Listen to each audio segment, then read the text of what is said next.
तो आप देखिए आपके कुंडली में जो मैक्सिमम प्लेनेट है वो 12th हाउस में एंड फर्स्ट हाउस में, 3 के 3 लगन चार्ट से कह रहा हूँ, ठीक है। बाद में हम लोग केपी में आएंगे। यहाँ पे देखिए आपके जो मैक्सिमम 4 प्लेनेट है वो डुअल साइन में बैठा हुआ है। 3 प्लेनेट जो है वो मूवेबल साइन में है एंड जो फिक्स साइन है, फिक्स साइन उसमें 2 प्लेनेट है। इसका मतलब आपके कुंडली में जो फिक्स साइन है वो बहुत वीक है। मूवेबल साइन सेकंड पोजीशन में एंड डुअल साइन सबसे ज़्यादा स्ट्रॉन्गेस्ट है। और मूवेबल क्या है? चेंजेस। एंड डुअल साइन क्या है? कभी चेंजेस कभी मूवमेंट, कभी चेंजेस कभी मूवमेंट। तो मैक्सिमम डुअल साइन में है। तो आपके लिए नॉन एग्जीक्यूटिव जो फील्ड होंगे, जहाँ पे नॉन एग्जीक्यूटिव मतलब अगर आप बिजनेस भी करेंगे तो बिजनेस क्या है? वो एग्जीक्यूशन होता है, मतलब आपको एग्जीक्यूट करना होता है, वो आप ठीक ढंग से नहीं कर पाते हो। कोई मुश्किल आता है ना तो तुरंत घबरा जाते हो। ऐसे यू ट्राई टू बी बहुत स्ट्रांग, ठीक है, you try to be so strong. आपको लगता है डिस्ट्रिक्ट नहीं, ये चीज़ ऐसा होना चाहिए, इसको ऐसा ही रहना चाहिए। थोड़ा बहुत ईगो तो है अंदर कि कोई व्यक्ति अगर ज़्यादा जोर लगा के डोमिनेट करके बात करे तो गुस्सा में आ जाते हो, वो कैसे मुझे बोलेगा, यह है। लेकिन जब भी कोई ऐसा सिचुएशन आता है जहाँ पे थोड़ा मुश्किल आ जाता है, थोड़ा एक स्ट्रॉन्ग एक ओपोनेंट आपके सामने आ जाता है ना, आप घबरा जाते हो। आप चाहते हो कि ज़्यादा शोर शराबा ना हो ज़िंदगी में, हल्का फुल्का काम करें बढ़िया सा, और हल्का फुल्का बढ़िया से जीवन को जिए, घूमेंगे, कमाएंगे, खाएंगे, मज़े करेंगे, बस दैट्स इट।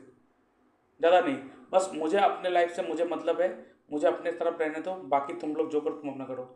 मेरे लाइफ में ज़्यादा झाका झाकी मत करो, मैं भी तुम्हारे लाइफ में झाका झाकी नहीं करने वाला। ये आपका मोटो है। और इसीलिए आपके कुंडली में जो डुअल साइन वो बहुत स्ट्रांग होने के कारण इसलिए आपके ऐसा है। तो आपको मैं कहूँगा अगर बिजनेस भी करना है तो बिजनेस चलाने का जो भार है वो दूसरे के पास रखिए। आप बिजनेस को मैनेज कीजिए, चीज़ों को लाना देना। ऐसा बिजनेस में कितना लाना है, किसको पेमेंट देना है, किसने कितना देना है, जो एग्जीक्यूशन पार्ट है उसमें आप अच्छा नहीं कर पाओगे। So don't try to go for a execution part. आपके लिए नॉन एग्जीक्यूटिव पोस्ट जैसे कमीशन का काम करना, ठीक है, एडमिनिस्ट्रेटिव का काम करना, जैसे कागज़ का काम करते रहना, कागज़ पत्र ये सब काम करते रहना, कमीशन का, कम्युनिकेशंस का, नॉन एग्जीक्यूटिव काम करना आपके लिए ज़्यादा है। जहाँ पे आप टीचिंग करवा रहे हो, गाइडेंस दे रहे हो, कंसल्टेशन कर रहे हो, ठीक है, किसी भी कंपनी के अंडर हो, वो डॉक्यूमेंटेशन का काम कर रहे हो, ठीक है, ऐसा काम करना आपके लिए ज़्यादा अच्छा होता है जैसे नॉन एग्जीक्यूटिव वाला है, ठीक है। ये आपको आपको थोड़ा ध्यान में रखना है। और आगे बढ़ने से पहले मैं अपने व्यूअर्स को कहना चाहता हूं, अगर आप भी अपना कुंडली एनालिसिस करवाना चाहते हो तो आप मेरे व्हाट्सएप नंबर पे अपना date of birth, time of birth, place of birth, आपका नेम, जेंडर लिख के भेज सकते हो। उसके ऊपर मैं एक वीडियो एनालिसिस बनाकर आपके साथ शेयर कर दूंगा। उसके लिए मैं चार्ज करता हूँ 399 रुपीज़ ओनली। यहाँ पर मैं कोई उतना सवाल मैं नहीं लेता। हाँ, अगर आपको कोई सवाल है, आप डायरेक्टली कुछ पूछना चाहते हो, आप मुझसे डिस्कस करना चाहते हो, तो आप फोन कॉल कंसल्टेंसी बुक कर सकते हो, जिसके लिए मैं चार्ज करता हूँ 640 रुपीज़ ओनली। आप मेरे इस यूपीआई नंबर पेमेंट करेंगे, उसका स्क्रीनशॉट भेजेंगे और उसके बाद मैं आपको एक टाइम एंड डेट दे दूंगा, उस दौरान मैं आपसे बात करूंगा। और इसके साथ साथ आप अगर जूम लाइव कंसल्टेशन लेना चाहते हो, इसमें आपका क्या होगा, यहाँ पे जो बातचीत होगा जूम पर ही होगा, लाइव बातचीत होगा आपसे, और वो सारा का सारा जो डिस्कशन होगा उसका रिकॉर्डिंग करा जाएगा और उस रिकॉर्डिंग को आपको प्रोवाइड करा जाएगा। और कहाँ पे क्या चीज़ मैं नोटिस कर रहा हूँ, क्या चीज़ मैं नोट कर रहा हूँ, वो सारा कुछ आप लाइव मेरे से देख पाओगे और उस रिकॉर्डिंग को आपको मिल जाएगा। तो आपको याद भी रह जाएगी कहाँ पे क्या क्या मैंने आपको गाइड करा और क्या क्या चीज़ मैंने आपको बताया कि आपको करना क्या चाहिए। उसके साथ साथ अगर आप अपना बर्थ टाइम रेक्टिफिकेशन करवाना चाहते हो तो उसको भी आप करवा सकते हो, जिसके लिए मैं चार्ज करता हूँ 2100 रुपीज़ ओनली। और उसके साथ साथ अगर वास्तु कंसल्टेशन करना चाहते हो, अपने घर का वास्तु ठीक करवाना चाहते हो with the help of astro vastu, तो उसका भी आप अपॉइंटमेंट बुक कर सकते हो। और इसके साथ आप मेरे इस वेबसाइट में आकर आप चेक कर सकते हो।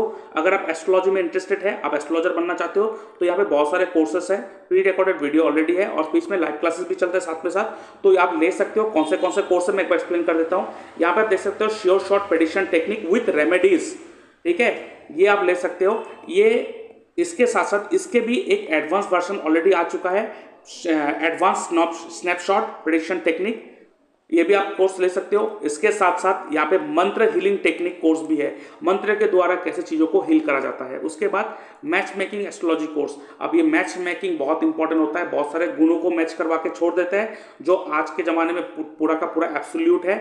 इस एब्सोल्यूट है वो कुछ काम में नहीं आता है। हमें अगर सीखना है तो पूरी ढंग से सीखना है, क्योंकि एक व्यक्ति जब मैच मेकिंग करवाने आता है तो हमें अच्छी तरह से गाइड करना होता है, अच्छी तरह से रेमेडी देना होता है, ताकि आफ्टर मैरिज उनके लाइफ में कोई तकलीफें ना हो। बिकॉज सिर्फ गुणों को मिला करके छोड़ रहे हैं, 36 के 36 गुण मिला के खुश हो रहे हैं, लेकिन 36 के 36 गुण मिलना भी सबसे बड़ा डेंजरस होता है। यही सारा चीज यहाँ पे टेक्निकलिटीज आप सीखेंगे। चलिए, इसके साथ साथ अगर आप planetary alignment technique and KP astrology सीखना चाहते हो, वो भी कोर्स आप ले सकते हो। यहाँ पर प्लैनेटरी अलाइनमेंट टेक्निक सिखाया जाता है केपी एस्ट्रोलॉजी के साथ साथ। अब यहाँ पे क्या होता है, केपी एस्ट्रोलॉजी में अपने स्क्रिप्ट में अगर कोई प्लैनेट कहा है कि आपके साथ प्लैनेट खराब रिजल्ट दे रहा है, 8th हाउस या 12th हाउस दे रहा है, लेकिन प्लैनेटरी अलाइनमेंट टेक्निक की मदद से हम उस खराब चीजों को भी हम लोग यूज कर सकते हैं। तो ये बहुत ही बढ़िया, बहुत ही इंपॉर्टेंट कोर्स है, हर किसी को पता होना चाहिए। नहीं तो लाइफ में प्रॉब्लम तो हर किसी के लाइफ में आता है, लेकिन रोते रहते हैं हर कोई, उपाय करके भी कुछ नहीं मिलता है। तो यहाँ पे हमें पता होना चाहिए कि कैसे चीजों को प्लेनेट के साथ अपने आप को कैसे अलाइन करें। जैसे देख सकते हो यहाँ पे प्लेनेट सारा अपने आप एक साथ अलाइंड है, तो ऐसे अपने आप को कैसे अलाइन करें। उसके साथ साथ अगर आप सिर्फ एस्ट्रो वास्तु हिट थ्योरी सीखना चाहते हो तो वो भी सीख सकते हो। Astro vastu hit theory with vastu, ये कंप्लीट कोर्स है। और उसके साथ साथ आरकेपी, रतन कोटियम राजू पद्धति, ये कोर्स जो है, अगर आपके पास किसी का date of birth, time of birth, place of birth कुछ भी नहीं है तो इस टेक्निक की मदद से आप उसको गाइड कर सकते हो। इवन आपके पास कोई सवाल है, आपको जानना चाहते हो कि अब ये कब होगा मेरे साथ, ये कब होगा, अब मुझे ये चीज़ लेना चाहिए नहीं लेना चाहिए, तो इस टेक्निक से भी आप वो सारी चीज़ को आप पा सकते हो। उसके साथ साथ आप देख सकते हो यहाँ पे जेमस्टोन एस्ट्रोलॉजी कोर्स भी आ चुका है, क्योंकि जेमस्टोन, क्वालिटी जेमस्टोन और उसके साथ साथ परफेक्ट जेमस्टोन को रिकमेंड करना बहुत ज़्यादा इंपॉर्टेंट होता है, क्योंकि जेमस्टोन आपके लक को चेंज कर सकता है। तो ये कोर्स भी आप ले सकते हो, प्री रिकॉर्डेड वीडियो है, वो ऑलरेडी आप उसको ले सकते हो। आफ्टर द कंप्लीशन आपको सर्टिफिकेट भी मिलेगा। अब ये जो कोर्स है बेसिक टू एडवांस, ये पूरा का पूरा कंप्लीट पैकेज है, ये लेंगे तो बाकी और किसी चीज़ की जरूरत नहीं पड़ेगा आपको। यहाँ पे वैदिक से लेके प्रेडिक्शन टेक्निक एस्ट्रोलॉजी भी सिखाया जाएगा। यहाँ पे केपी एस्ट्रोलॉजी है, एस्ट्रो वास्तु हिट थ्योरी है, planetary alignment technique, stone selection technique, medical astrology and remedy, नवतारा चक्र पद्धति, जीपीएस टेक्निक एंड दशालगन टेक्निक, उसके साथ साथ नक्षत्र त्रिपाप चार्ट प्रेडिक्शन टेक्निक एंड अष्टवर्ग प्रेडिक्शन टेक्निक, और इसके साथ साथ यहाँ पे टैटू एक्टिवेशन टेक्निक, ये भी सिखाया जाएगा। और इसके साथ आप देख सकते हो, ये तो एडवांस कोर्स आ गया, जो प्रेडिक्शन टेक्निक का जो एडवांस कोर्स है उसको भी ले सकते हो। और उसके साथ साथ सिर्फ अगर आप tattoo activation technique and house activation technique सीखना चाहते हो तो इसका भी कोर्स आप ले सकते हो।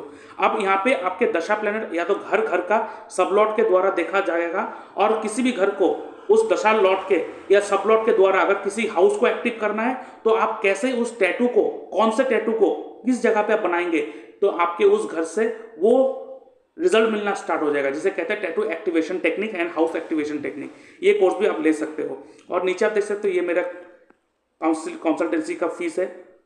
उसके साथ साथ अगर आपके घर में कोई शादी करना चाहता है, मैरिज करना चाहता है, कुंडली मैचिंग करवाना है, तो उसका भी मैं आप ले सकते हो सर्विस।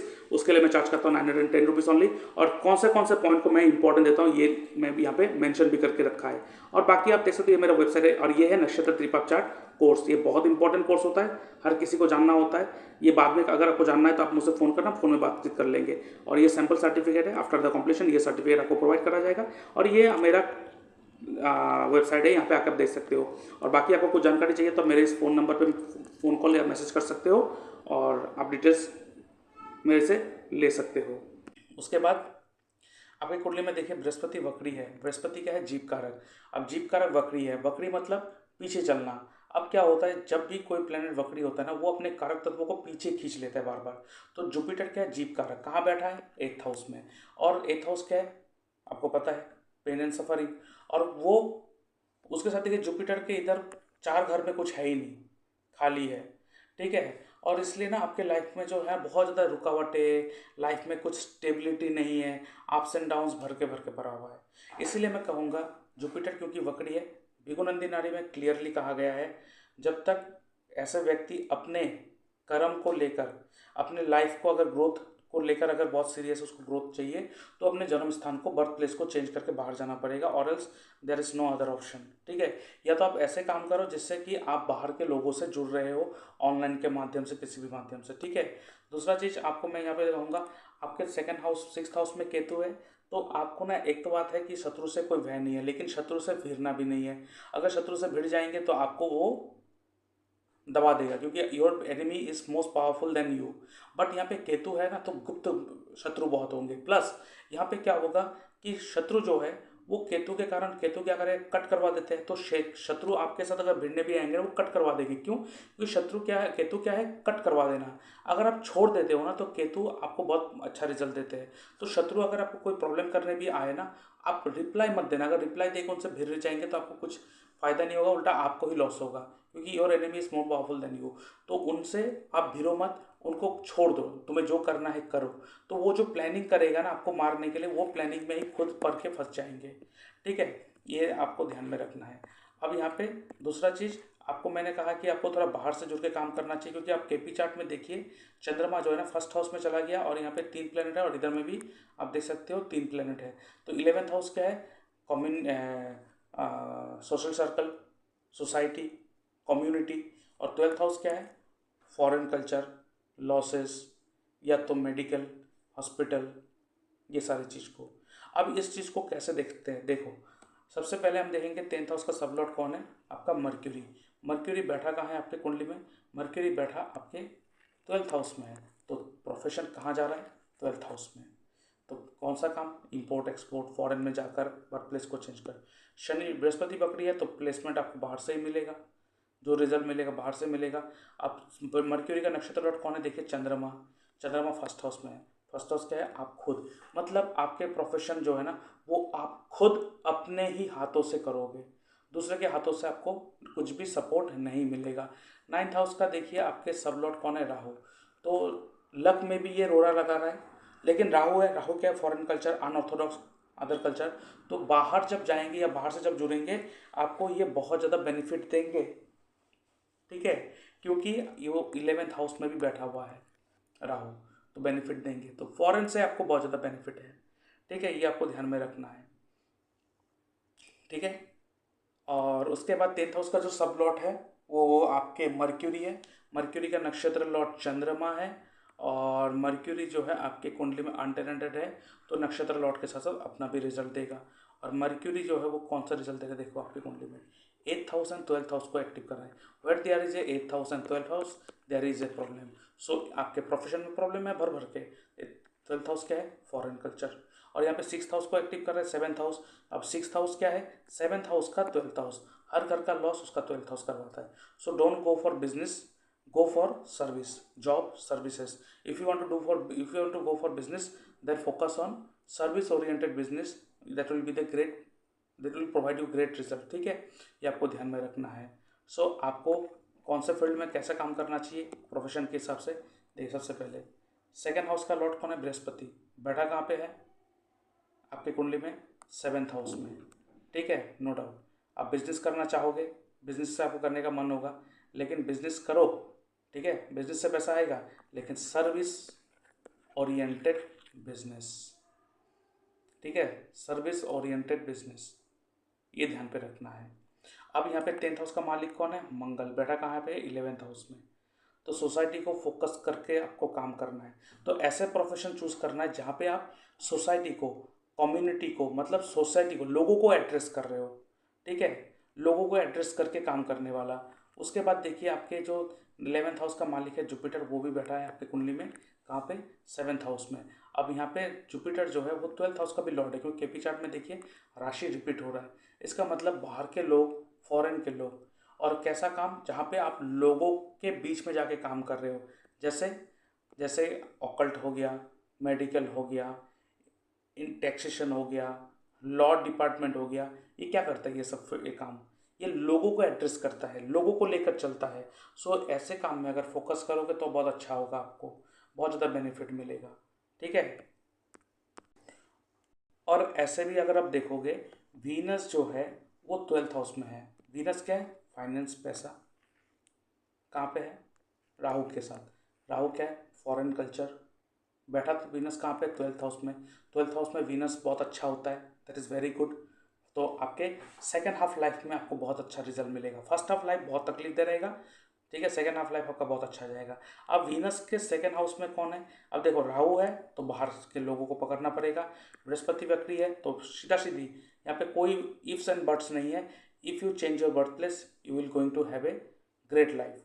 लेकिन आपको यहाँ पे राहु जो ऑनलाइन है, इसी चीज़ को पकड़ के भी अगर कर सकते हो, अगर आप बर्थ प्लेस को चेंज नहीं करते तो ऑनलाइन के माध्यम से आप बाहर के लोगों को टारगेट कर सकते हो। In short you have to focus on foreign लोग। अब यहाँ पे देखिए वीनस के आगे कौन है, देखिए यहाँ पे सूर्य, शनि एंड बुध है।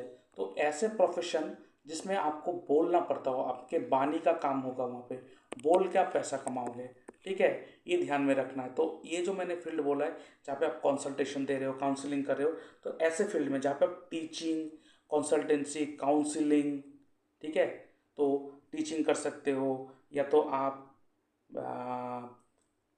ऑकल्ट में आ सकते हो, एस्ट्रोलॉजी जहाँ पे लोगों को गाइडेंस करना हो गया, ठीक है, काउंसलिंग करना हो गया, मेडिसिन का काम, ठीक है, मेडिसिन, आयुर्वेदिक, या तो न्यूट्रिशनिस्ट, किसी भी न्यूट्रिशनिस्ट का काम करना, ऐसे फील्ड में आपके लिए बहुत अच्छा स्कोप है, ठीक है, आपके ध्यान में ये रखना है। दूसरा देखिए आपके हाथ में पैसा टिकता नहीं है, आपके सेकंड हाउस में चंद्रमा है, पैसा टिकेंगे नहीं, और कैश कभी भी चंद्रमा सेकंड हाउस वाले कैश अपने हाथों पे नहीं रखना चाहिए, अगर रखेंगे तो पैसा जो है वो ख़त्म हो जाएगा, किसी की बेफालतू के खर्चा में हो जाएगा। तो आपके पैसा जो है ना वो अगर एसेट मतलब संपत्ति का रूप दे दोगे तो आपको ये रह जाएगा, आपके हाथ में रह जाएगा पैसा।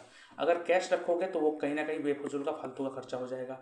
और आपके लिक्विड कैश जो फ्लो है, ट्रांजेक्शन है, बहुत ही पुअर है, बहुत ही खराब है, क्योंकि चंद्रमा है लिक्विड कैश फ्लो का, त्रिकोण में केतु है तो ब्लॉकेजेस लगा रहा है। तो आपको शिवलिंग पे जल चढ़ाना every Monday is not possible, तो हर महीने में एक बार, सोमवार के दिन, हर महीने फॉर लाइफ टाइम ये करते रहिए, बहुत ज़्यादा बेनिफिट होगा। और चंद्रमा केतु है तो मन में भी आपको एक डर, इनसिक्योरिटी लगा रहता है। और चंद्रमा केतु क्या बनाता है, चंद्रमा केतु एक हीलर बनाता है। सो ऑकल्ट में आना, या तो लॉ, या तो टीचिंग, या तो आयुर्वेदिक, या तो मेडिसिन, या तो न्यूट्रिशनिस्ट का कोर्स कीजिए। और इन सारे फील्ड में क्या होता है, आप लोगों को एड्रेस करते हो, लोग आपके पास आएंगे और वहाँ पे काउंसलिंग गाइड करना होता है, तो ये आपके लिए बहुत अच्छा होगा। सो गो फॉर इट। अब यहाँ पे आपका दशा देखते हैं, दशा किसका चल रहा है। आपका जो फिलहाल दशा चल रहा है वो चल रहा है अभी बृहस्पति का। तो बृहस्पति वक्री है तो आपको रुकावटें लगा दिया। और यहाँ पे बृहस्पति का जो नक्षत्र लॉर्ड है वीनस, तो वीनस कहाँ बैठा है आपके कुंडली में, 11th हाउस में। तो 11th हाउस में है तो वीनस कोशिश तो करेगा आपको डिज़ायर को फुलफिल करवाने का, आपको चीज़ें ला के देने का। लेकिन बृहस्पति वक्री होने के कारण क्या होता है, आपको बार बार रुक जाते हो, लाइफ जो चलते चलते अचानक रुक जाता है, चलते चलते अचानक रुक जाता है। So change your birth place, या तो ऐसे काम करिए जहाँ पे आप बाहर के लोगों को एड्रेस कर रहे हो। और अंतदशा जो चल रहा है वो राहु का चल रहा है। This is very poor period, आपके लिए अच्छा नहीं होगा। मैं कहूँगा ये एक साल बिल्कुल भी आप कोई मतलब ये मत करिए। बृहस्पति में राहु, राहु में बृहस्पति चलना ये बहुत ही घटिया टाइम होता है। नेवर टेक एनी डिसीजन, कोई नया काम स्टार्ट करने की ज़रूरत नहीं, जो चल रहा है चलने दीजिए, नहीं तो भ्रमित होकर आप प्रॉब्लम में पड़ोगे। सो इसके लिए मैं आपको रेमेडी दूंगा। आपको क्या करना है, आपको एवरी मंडे, अब जो मैंने बोला ना शिवलिंग पे जल चढ़ाना, वो तो करिए। तो उसके साथ साथ आपको हर महीने में मंडे के दिन दुर्गा मंदिर में जाके आप पूजा करवाइए, ये आपके लिए मस्ट है, ठीक है। और शनि का उसके बाद आपका शनि का नेक्स्ट ईयर शनि का महादशा आने वाला है। शनि का महादशा आपके लिए बहुत अच्छा जाने वाला है। शनि का नक्षत्र लॉर्ड कौन है, चंद्रमा, ठीक है। और चंद्रमा जो है वो आपके नवतारा चक्र पद्धति के हिसाब से वो आपके लिए अति मित्र है, अति मित्र है, ठीक है। और शनि जो है उसका नक्षत्र और चंद्रमा, चंद्रमा आपके लिए अति मित्र है। और यहाँ पे देखिए 1 7 12 दे रहा है, 12th हाउस दे रहा है, नो डाउट, ठीक है, हाँ 12th हाउस दे रहा है नो डाउट। फिर भी मैं कहूँगा दिस पीरियड शनि का महादशा विल बी द ग्रेट। सो अभी जो मैंने बोला हर सोमवार में शिवलिंग पे जल चढ़ाना और हर सोमवार दुर्गा मंदिर में जाना, तो दुर्गा मंदिर में जाना जो है ना वो एंड ऑफ बृहस्पति का महादशा मतलब 26 जून 2026 तक ही करना है। बाकी शिवलिंग पे जल चढ़ाना जो है every Monday, if every Monday is not possible then महीने में एक बार मंडे के दिन, वो आप लाइफ टाइम करना है, आपको बहुत ज़्यादा बेनिफिट मिलेगा, ठीक है, ये आपको ध्यान में रखना है। और अगर आप यहाँ पे आप स्टोन पूछोगे आपके लिए सबसे ज़्यादा बेनिफिशियल स्टोन होगा। और हाँ, अगर आप मुझसे पूछोगे आपके लिए कौन सा ज़्यादा बेनिफिशियल स्टोन होगा, तो आपको मैं सजेस्ट करूँगा कि आप एक काम कीजिए। यहाँ पे मैं एक बार आपके कुंडली में ये देख लेता हूँ कि इम्प्रूविंग हाउस कौन सा प्लेनेट दे रहा है, उसके हिसाब से फिर मैं आगे का ये करूँगा। So every planet is showing improving house great. Shani, Brihaspati, okay.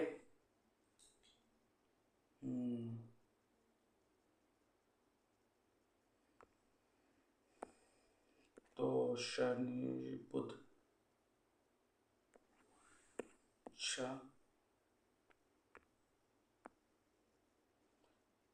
एक सेकेंड।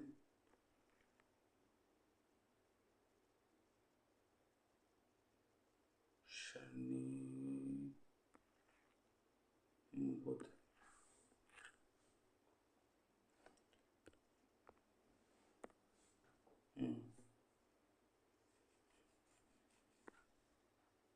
बुध जो है वो आपकी कुंडली में ठीक है। वीनस जो है वो उसका नक्षत्र लॉर्ड वीनस ही है, और वीनस जो दे रहा है वो दे रहा है 4, 9, 11। सो गो फॉर वीनस ओपल।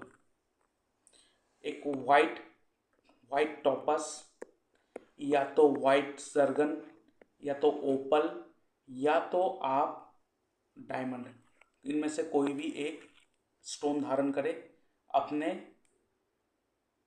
अपने रिंग फिंगर में ऑन फ्राइडे। या तो इसके अलावा और एक रेमेडी आप कर सकते हो, अगर स्टोन नहीं धारण करना है। फ्राइडे फ्राइडे एवरी फ्राइडे शाम के टाइम लक्ष्मी जी को पूजा कीजिए, और उसके सामने एक दिया जलाइए, और वो घी का दिया होना चाहिए, और उस दिए में 9 बाती होना चाहिए, मतलब 9 बाती एक साथ जलेंगे 9। ये आपके फाइनेंशियल ग्रोथ के लिए बहुत अच्छा होगा, ठीक है। ये हर शुक्रवार करना है आपको, अगर पॉसिबल है तो लाइफ टाइम कीजिए। और एक काम कीजिएगा, सिल्वर का बना हुआ, चांदी का बना हुआ कामधेनु गाय, कामधेनु गाय जो उसका बच्चा उसका दूध पी रहा हो ऐसे, वो खरीद के लाइए शुक्रवार के दिन ऑन फ्राइडे, ठीक है। और इसको लक्ष्मी जी के सामने रखिए, पहले उसको लाकर, साइज डजंट मैटर, वो आपके ऊपर है। गंगा जल से धोइए, और उसके बाद लक्ष्मी जी के सामने रखिए, धूप अगरबत्ती फूल दिखाइए, और 9 बाती वाला दिया जलाइए, और इसमें पूजा कीजिए। और जितना आप इनको पूजा करेंगे, जितना भी आप इनको डिज़ायर बोलेंगे, ये आपके फाइनेंशियल ग्रोथ को बहुत अच्छा कर देंगे। ये रेमेडी आपके लिए बहुत अच्छा होगा, आप इसको करिए। और ये जो बाती मैंने बोला है ना दिया जलाने का, उसके ऊपर 9 बाती, ये घी का होना चाहिए हर फ्राइडे फॉर लाइफ टाइम। करके देखिएगा, आपको बेनिफिट 2 महीने में मिलेगा, ठीक है। सो आई होप ये आपके लिए बेनिफिट होगा, आप जिसको यूज़ करेंगे। और कोई सवाल अगर है तो आप मैसेज कर सकते हो।